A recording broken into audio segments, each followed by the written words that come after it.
ఈ పేషెంట్ మన దగ్గరికి చాలా సివియర్ ఇయర్ పెయిన్ అని వచ్చారండి ఒక 3 డేస్ నుంచి. 3 డేస్ బ్యాక్ హల్దీ ఉంటే బాగా వాటర్లో ఆడారు. అండ్ ఇప్పుడు మనం ఈ ఎండోస్కోపీ చూసినట్టయితే మొత్తం ఆ హల్దీలో యూజ్ చేసిన టర్మరిక్ అంతా చెవులోనే ఉందండి. సివియర్గా ఇయర్ డ్రమ్ అనేది ఇన్ఫెక్ట్ అనిపిస్తుందా?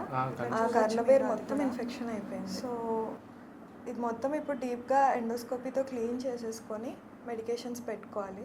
సో ఎప్పుడైనా వాటర్లో ఆడినట్టయితే ప్రికాషన్స్ తీసుకోవడం బెటర్. చూసారు కదా, ఇక్కడ ఈ ఇయర్ మొత్తం ఇన్ఫెక్ట్ అయిపోయింది. అండ్ అంతా ఎల్లో కలర్ థింగ్ అంతా టర్మరిక్ వాళ్ళు ఆడిన దానివల్ల వచ్చింది.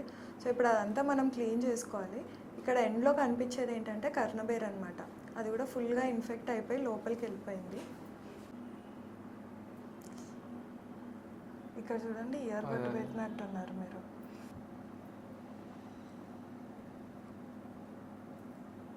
సో మనం ఇలాంటి కండిషన్స్లో అడ్వాన్స్డ్ ఎండోస్కోపిక్ టెక్నాలజీ యూజ్ చేయడం వల్ల ఇదంతా ear canal and ear drum వరకు లోపల వరకు ఈజీగా వెళ్ళేసి ఆ ఇయర్ డ్రమ్ పైన ఉంది కూడా క్లీన్ చేయొచ్చు అనమాట.